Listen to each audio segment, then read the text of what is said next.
Shiva Gill XP blue zone TV के साथ हमेशा मौजूद होती हूँ आपके साथ, और बहुत अच्छा लगता है जब आप हमसे कुछ भी सवाल करते हैं। अच्छा लगा जब आप लोगों का फीडबैक मिला हमें कार्बन क्रेडिट्स के प्रोग्राम पे, और जब आपका इंटरेस्ट डेवलप होता है कि आप जानना चाहते हैं कि कार्बन मार्केट जो है वो किस तरह से काम करती है और क्लाइमेट फाइनेंस जो है वो किस तरह से काम कर रहा होता है। आज पर्टिकुलरली हम जो बात करेंगे that is about climate finance. आप में से बहुत से लोग जो हैं उनको आइडिया होगा कि बेसिकली पेरिस एग्रीमेंट क्या है, और कॉन्फ्रेंस ऑफ पार्टीज जो है उन्होंने बेसिकली पेरिस एग्रीमेंट में 2011 में डिसाइड किया गया था कि क्लाइमेट फंड जो है उसको एलोकेट किया जाएगा। और क्लाइमेट फाइनेंस की ज़रूरत क्यों पेश आई?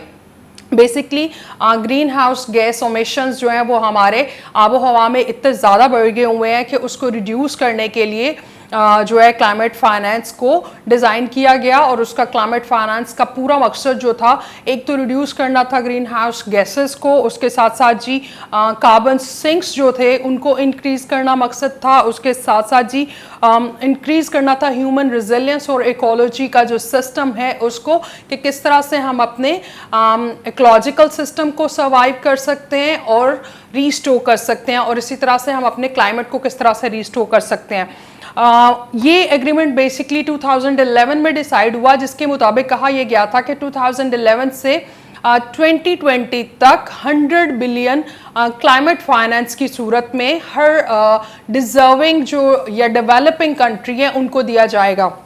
अब यहाँ पे इसकी डिटेल में जाने से पहले बहुत ज़्यादा अहम इस चीज़ को मद्देनज़र रखना है कि बेसिकली जो north global region of the world है उसमें बेसिकली साउथ ग्लोबल रीजन को प्रायोरिटी देना ज़रूरी था। हुआ क्या, अब south global region of the world कौन सा है? उसमें basically African countries, Asian countries और कुछ ओशनिया जो है वो शामिल है। ओशंस और आइलैंड्स हैं कुछ, वो बेसिकली आपके रेड जोन्स कहलाते हैं ग्लोबल कैनवस पे जब हम उसको देखते हैं, बेगर स्पेक्ट्रम पे जब हम देखते हैं। सो हुआ ये डिसाइड कि 2009 से 2011 से 2020 तक आप लोगों को 100 बिलियन दिया जाएगा क्लाइमेट को मिटिगेट करने के लिए। फुटप्रिंट्स जो हैं और ऑफसेट्स जो हैं उनको ख़त्म करने के लिए हम लोग बेसिकली 100 बिलियन सारे मुल्क जो हैं वो मिल के क्लाइमेट को मिटिगेट करने के लिए, क्लाइमेट के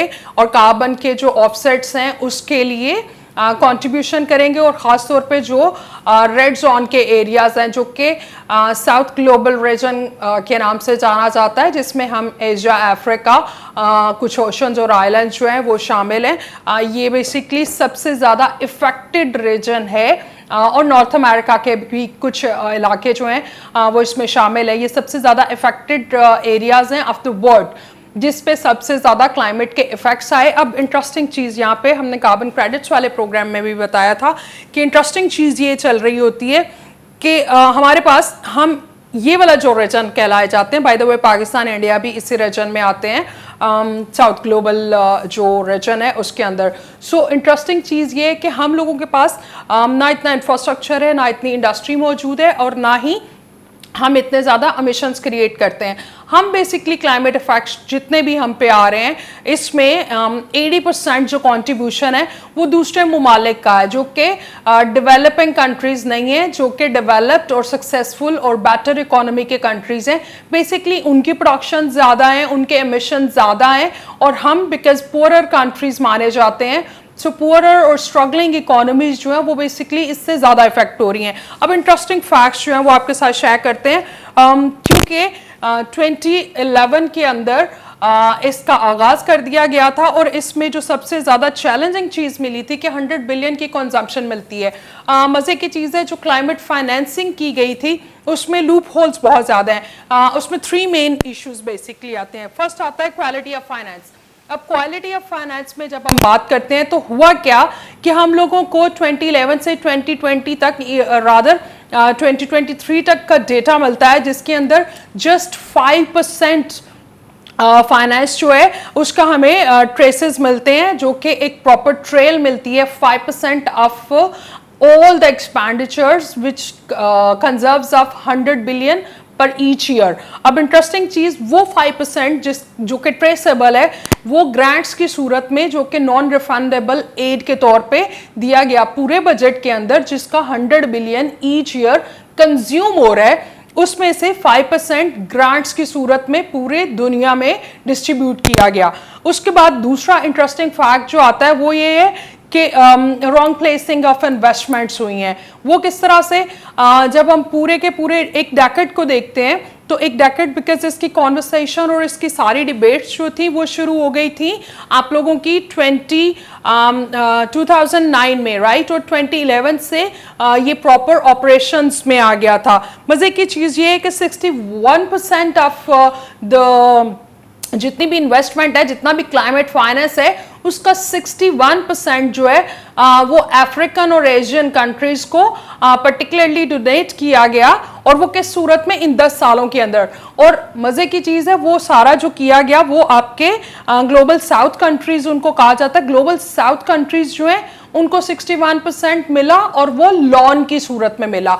अब मजे की चीज रिव्यू करते हैं कि ये जो पेरिस एग्रीमेंट था, ये एग्रीमेंट ये था कि इन कंट्रीज को, जो कि ग्लोबल साउथ कंट्रीज हैं, इनको आप लोगों ने कार्बन फुटप्रिंट्स को खत्म करने के लिए अकोमोडेट करना है, ताकि वर्ल्ड में जो टेम्परेचर जो है, ग्लोबल वार्मिंग जो है, और जितना भी हमारा पॉल्यूशन क्रिएट हुआ है, उसको मिटिगेट करने के लिए फंड किया गया।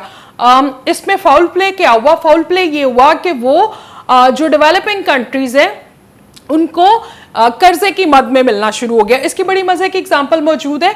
बाय द वे, यहाँ पे एक बहुत इंपॉर्टेंट चीज रिमाइंड करवाना चाहूंगी, बिकॉज ये एग्रीमेंट हुआ था ऑपरेशनल 2011 में, और 2011 से 2020 तक कहा गया था कि हम लोगों ने जितना एक्सपेक्टेड मिटिगेशन है वो करना है, जितने कार्बन फुटप्रिंट्स हैं उनको खत्म करना है। फिर इसको रिव्यू किया गया 2015 में, और लगा कि बजट्स इतने एक रिक्वायर्ड नहीं है, बहुत ज़्यादा बजट रिक्वायर्ड है मिटिगेशन के लिए, जिसको फिर एक्सटेंड करके 2020 की बजाय 2025 तक एक्सटेंड कर दिया। सो टेक्निकली जो चीज़ 2011 से 2020 तक जानी थी, वो बेसिकली 2011 से लेके 25 तक एक्सटेंड कर दी गई।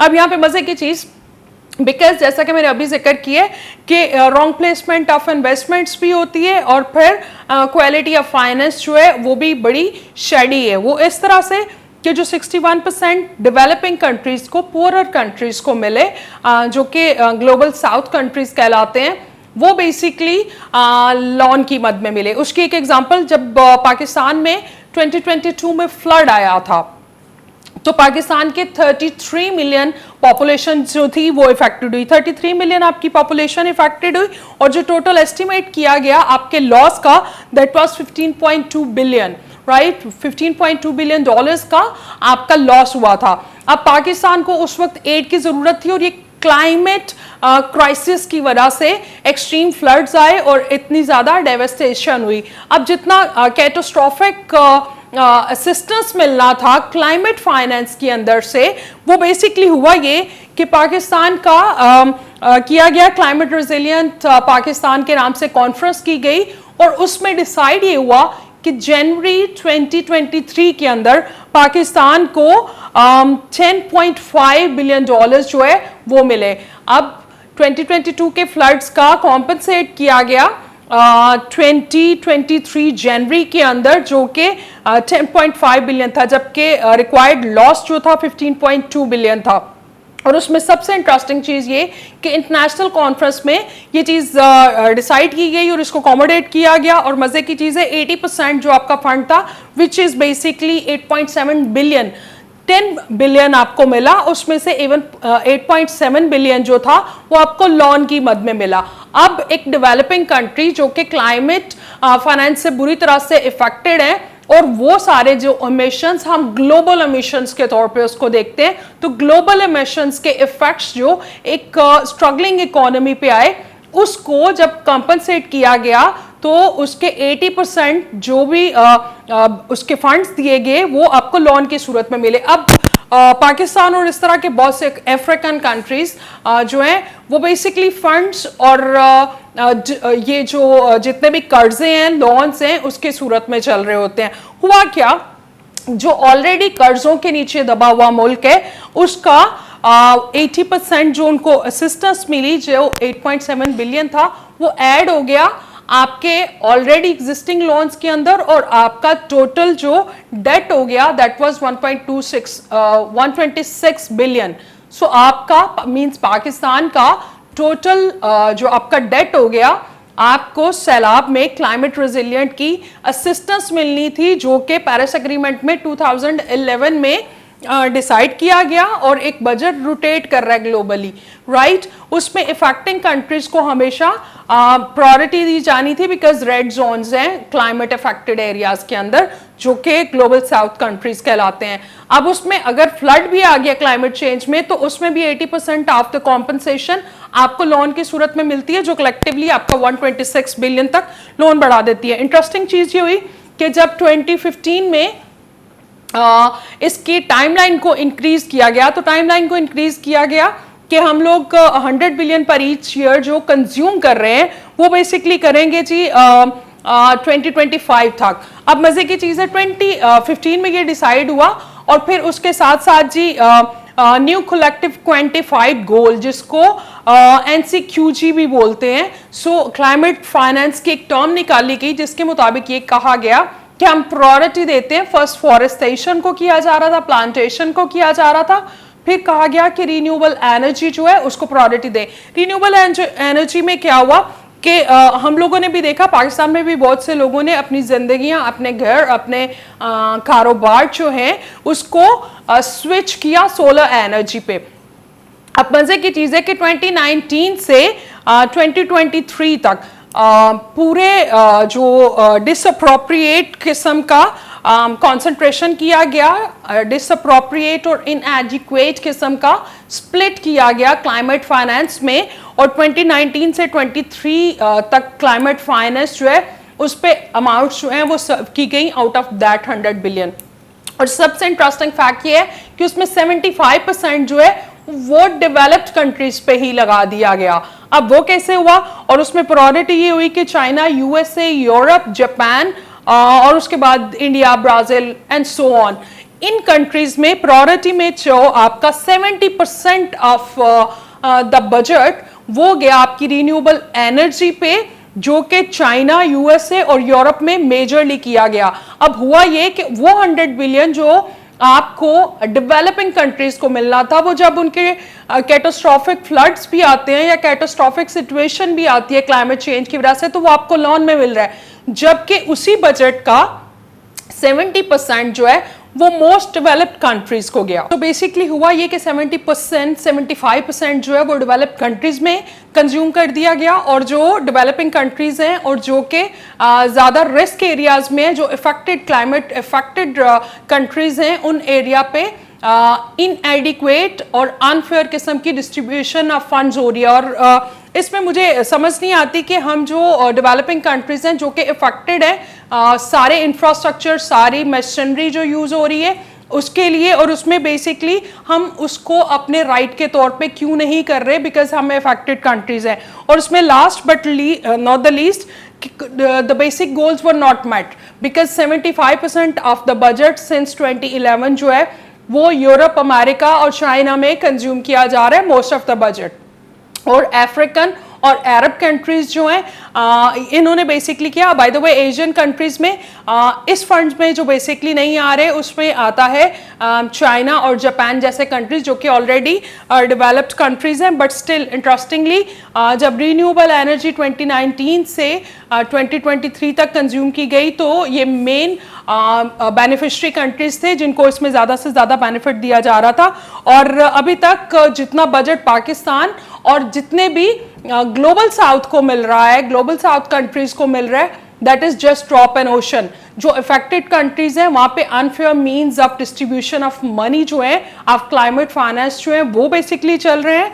और फिर पेरिस एग्रीमेंट की ओपन वायलेशन है ये कि जो इफेक्टेड कंट्रीज हैं उनको लेस अकोमोडेट किया जा रहा है, और वो सबसे ज़्यादा इफेक्ट हो रहे हैं इससे, जिसमें 89.6 बिलियन जो है वो मोबिलाइज किया गया सिर्फ इन कंट्रीज को। दैट मीन्स कि 90 बिलियन भी आपको मोबिलाइज नहीं किया गया, और जो ग्लोबल साउथ कंट्रीज हैं इनकी रिक्वायरमेंट 2023 तक जो कि क्लाइमेट एक्सपर्ट्स ने असेस किए वो बेसिकली 5.8 ट्रिलियन डॉलर्स है। सो जस्ट इमेजिन कि 90 बिलियन डॉलर्स जो है वो आपको जो है एलोकेट नहीं किए गए थ्रू आउट दिस टेन्योर, और इस सारे टेन्योर को छोड़ के जो आपकी रिक्वायर्ड है, जो करंट सिचुएशन चल रही है अफ्रीकन और एशियन और कुछ आइलैंड जो हैं ओशनियाज जो हैं उनको अगर एस्टिमेट किया गया और फाइनेंस की रिक्वायरमेंट देखी गई तो वो बेसिकली फिगर खड़ा होता है